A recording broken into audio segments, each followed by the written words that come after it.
Welcome back to Fast Market on the TD Ameritrade Network. I'm Tom White, joined by my co-host Kevin Hinks. But let's bring in our next guest for our cash tag segment. That's going to be Megan Brantley, the Vice President of Research at LikeFolio. Thanks for joining us again, Megan. Thanks for having me, guys. All right, so we're talking Target, another big retailer here. We saw a big pop in Walmart shares after their earnings. It seems like they controlled costs, but then the stocks basically filled that gap and fallen back a little bit. We've seen some weakness in Target, but this has been a pretty good winner over the last 3 years. What kind of data are you guys seeing ahead of earnings for Target? Yeah, so I think that Target finds itself in an interesting position. You know, they've battled supply chain challenges over the last holiday season. You've got the pressure from rising costs of its own goods.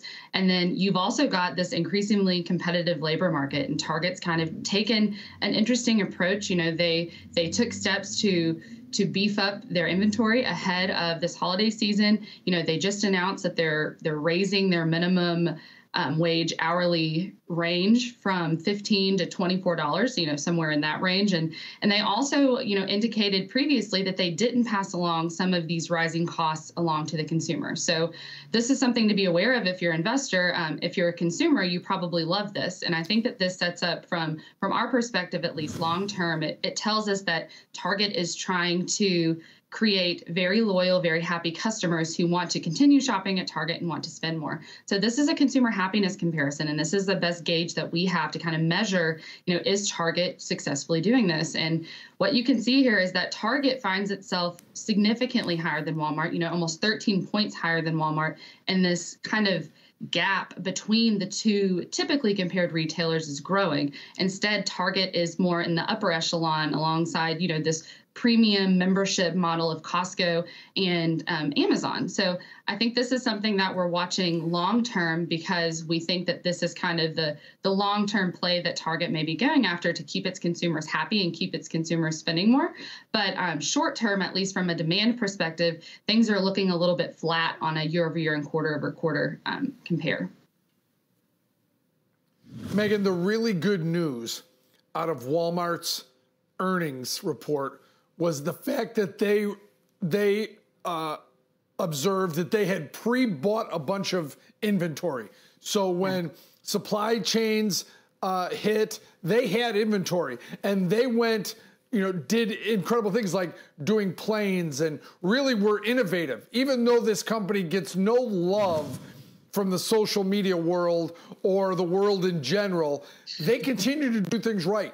Are you seeing any indication, I guess is what I'm asking, because Target's going to have supply chain issues and labor issues and pricing issues, just like a lot of these retail firms that could hurt the stock, and the stock's already been significantly hurt. But do you have any indication that they're going to, you know, because, you know, let's face it, Megan, there's a big,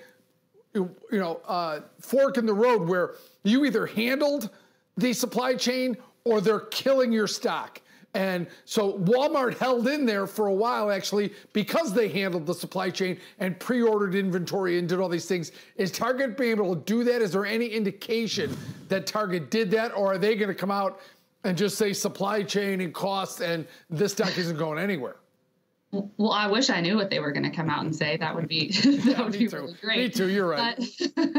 But I know that at least in their prior call, they indicated that they were in what they felt like was a good position from an inventory perspective. At least from LikeFolio's perspective, from what we're seeing, those consumer happiness levels remain pretty high. So we think that consumers are, you know, they're enjoying the shopping experience with Target.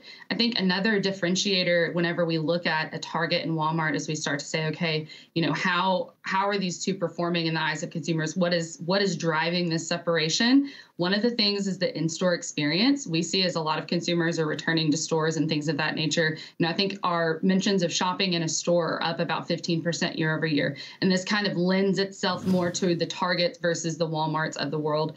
And then also from a digital perspective, when we look at these digital demand mentions, so, you know, Target and Shipt versus Walmart and Walmart's Walmart Plus, and this includes these curbside mentions, we see that from a quarter-over-quarter basis, Target's actually showing some improvement into this year. We see those mentions up by about 5% quarter-over-quarter. In the same time frame, Walmart's fell by about 30%. So I think that there is a kind of growing divide in what the consumer is doing, whether when they're going to Target, when they're picking up this, their curbside order and getting Starbucks brought out to them now, which sounds amazing.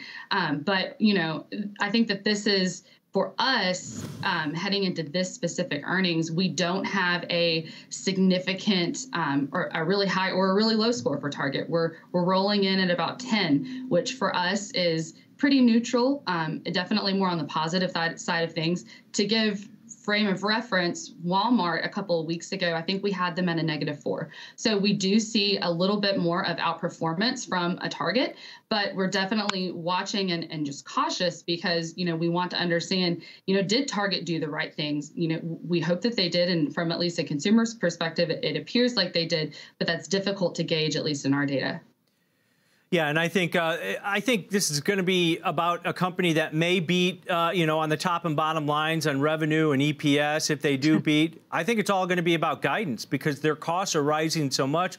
I think they just came out in some areas they're paying cashiers $24 an hour. That's going to eat away at margins significantly in this inflationary environment, Megan. But when you look at their digital versus, the pickup at store, the one-day shipping with their shipped, their model that they invested in, does that tend to cannibalize the foot traffic metrics? Because I would think that when you go in foot traffic, you're going to get more people buying more things while they're there at the store as opposed to ordering online. Do you see any cannibalization from the two if you get more foot traffic? Because that should ultimately help the store.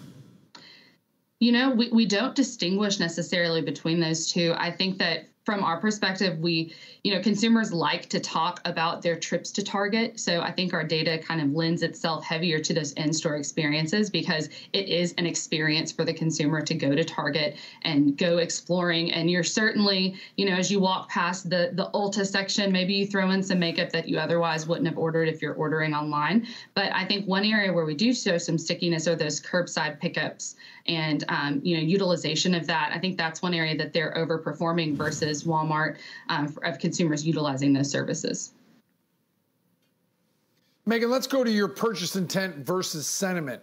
And when you look at Target, clearly, remember, for our viewers, top right is the more favorable area to be, right? You want it high and you want it to the right. Well, Amazon and Costco, Amazon stock has been beat up pretty handily over the last few months. Costco's hung in there, but Target, you've got them basically flat in terms of purchase intent, correct? So what do you think that means? I mean, their earnings are supposed to be, basically flat to slightly higher. Things are basically as you describe them, right? They're trying to hold on to last year's numbers. What are you seeing from that perspective with, of course, as usual, Walmart in the lower end of the range? Yeah, I think that you nailed it. I thought that this chart was so interesting because it shows Target is pretty much flat, which I think is to be expected. And that's partially why our earnings score isn't, tremendously indicative because we think, okay, this is what expectations are, and this is about where our data is coming in. I think that from a long-term perspective, we like what Target is doing in terms of keeping consumers happy. That consumer sentiment tends to be a very nice long-term indicator, and it looks like Target is outperforming there. But at least from this near-term perspective, things are probably going exactly as investors expect them to be going. And so it doesn't give us necessarily an earnings edge. Yeah, and you guys are basically neutral with a positive 10 on that heading into this earnings report. But like I said, I think there's so many outliers and catalysts that could send this stock to up $10, down $20. I mean, we just don't know at this point due to the fact that rising inflationary pressures can either help or hinder as far as traffic going up, too. So, all right, great stuff. As always, Megan, thanks for joining us today. Thanks for having me, guys. All right, that's Megan Brantley, the Vice President of Research at LikeFolio.com, giving us the sentiment data on Target going